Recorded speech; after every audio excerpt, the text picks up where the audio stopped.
Santiago, vos sos el director de la carrera de Ciencia Política de la UNSTA. De la UNSTA. ¿Cuál es tu visión de lo que está pasando en la Argentina hoy?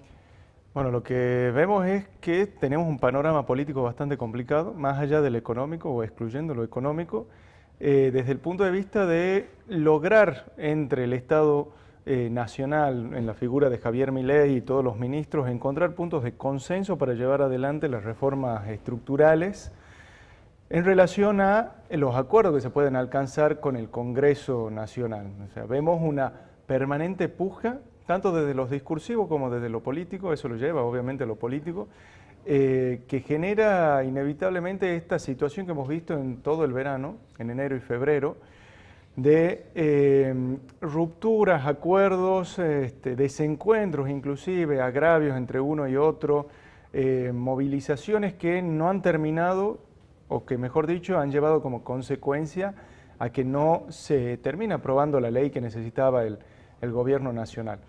Eso obviamente nos está poniendo ante una situación bastante delicada que desemboca también o puede impactar en lo económico y en la viabilidad del proyecto económico que tiene a mediano y largo plazo el gobierno nacional, que sería la dolarización, bajar la inflación, una estabilización económica que termine claramente con esta incertidumbre en la cual uno vive. Pero esos desacuerdos, esos enfrentamientos inevitablemente nos llevan a más incertidumbre porque no sabemos realmente si las reformas que quieren hacer con ese objetivo de estabilidad puedan llegar a concretarse.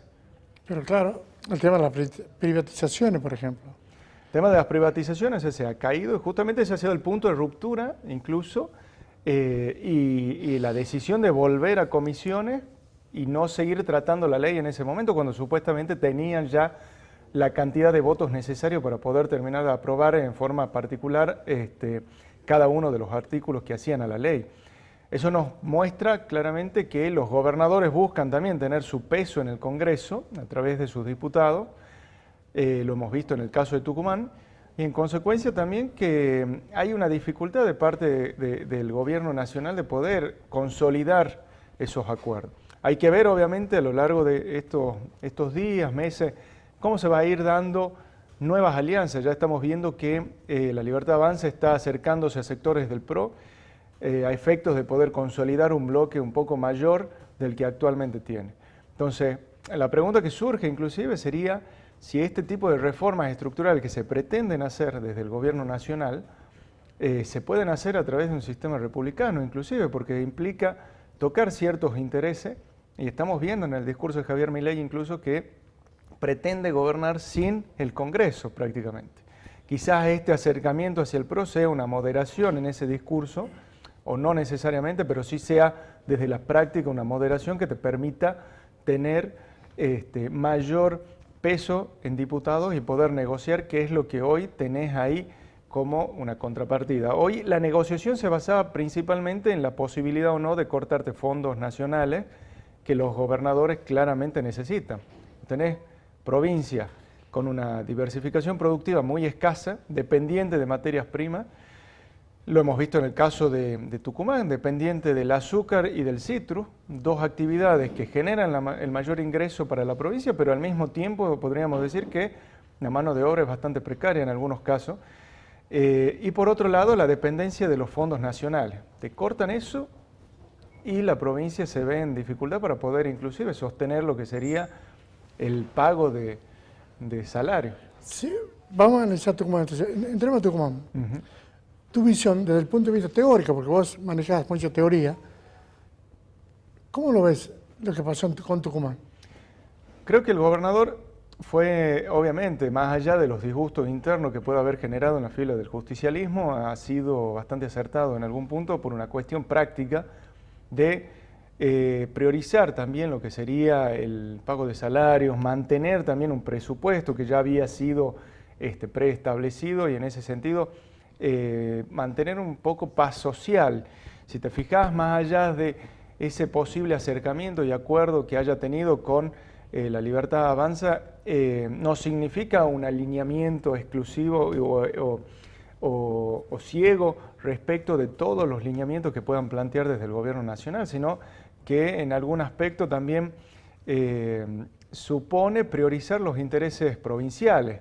¿De qué te sirve a vos alinearte con Buenos Aires si tus intereses son totalmente distintos en un país federal, claramente? Cuando muchas veces uno ha recurrido a Buenos Aires o a los diputados porteños y no te han dado ningún tipo de espacio ni lugar para que pueda representar tus intereses. Entonces, creo que en ese sentido, además en un contexto en donde el justicialismo no encuentra un liderazgo unificado, porque eso también se está observando, te da la posibilidad de estos liderazgos locales y que los mismos gobernadores prioricen sus intereses y se sientan a negociar de forma directa, porque esto es lo que te ha permitido romper y salir del bloque de Unión por la Patria, te permite sentarte directamente con el ministro del Interior, por ejemplo, o con el presidente inclusive, y negociar de manera directa. Tenés otro poder de negociación desde ese punto de vista. Claro, 3 votos, hoy son 3 votos importantes. 3 votos son 3 votos importantes, como te digo. No tenés, a diferencia de Carlos Menem, que se lo estaba comparando, Menem llega con cierta cantidad de representantes, tanto en diputados y en senadores, que le han permitido avanzar hacia lo que era todo ese proceso de reforma del Estado. Javier Milei no llega con eso, necesita acuerdos de otras fuerzas, está acercándose al PRO, obviamente existían esos apoyos por parte de Mauricio Macri, inclusive con esta alianza con Patricia Bullrich, pero a pesar de eso estamos viendo que no le alcanza y que necesita inevitablemente acercarse hacia otro sector. Dividir al adversario te permite también eso, poder negociar, así sean 3 votos justamente, son 3 votos importantes. Vamos a analizar lo que era la oposición en Tucumán al peronismo. Tenemos 4, son 9. Sí. 5 PJ y 4 a la oposición. Vamos con la oposición. Tenés Sánchez, que insólitamente vota en contra. Vota en contra. Pero es raro. Creo que lo hizo, yo la verdad que últimamente no entiendo muchas de las decisiones, inclusive desde que fue candidato a gobernador, pero uno entendería que se alinearía a cierto sector del radicalismo favorable hacia las reformas de Milei. Sin embargo, en este caso ha primado más un alineamiento de lo que respecta la posición de Martín Lustó, por ejemplo. Pero el radicalismo de Buenos Aires. Exactamente. Se alineó más con Buenos Aires que con el interior. Exactamente. Campero juega más o menos con todo el país. Y en algún punto es un poco independiente en las decisiones que toma. Te pones a ver. Después está Pablo Modeo, que está alineada directamente la Libertad Avanza, y después está Fuerza Republicana, que también...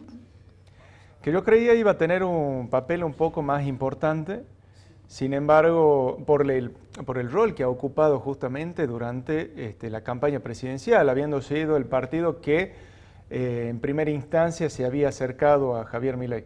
Sin embargo, hemos visto que se ha desdibujado, inclusive en un momento se decía que Bussi no aceptaba irse hacia diputados para poder quedar como referente principal acá en la provincia, pero yo no sé si serán las vacaciones o qué, pero no está ocurriendo eso, inclusive no se han terminado de designar todavía funcionarios nacionales, entonces tenés reparticiones que están acéfalas prácticamente y están funcionando simplemente por la misma inercia de la institución y por las mismas funciones que uno ya tiene en mente que tiene que cumplir, pero no tiene una dirigencia nueva en cada uno de esos cargos. Es decir, no está la línea. Claro. Entonces, hoy está la línea, no la política. Exactamente, entonces, a ver, y Fuerza Republicana es como que también, bueno, está a favor claramente de cualquier reforma que haga Javier Milei.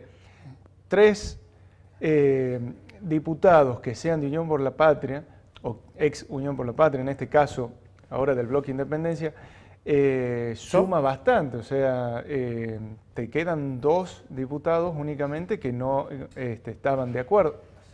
Lo tenés a Sánchez, o sea, ya ahora tenés ya 3. Ya tenés 3. Ya tenés 3. 3 pero tenés la mayoría, por lo menos. Claro, tenés la mayoría hoy. Exactamente. Eso es importante desde el Son punto de vista 6 tucumanos que están votando igual. Exactamente. Y 3 no. Y en los recortes que se hicieron, si uno se pone a ver los porcentajes, hay provincias que se les recortó enormemente, que quedaron prácticamente con un 2% quizás de los fondos que se les pasaban. Tucumán quedó en una mejor posición a pesar de eso.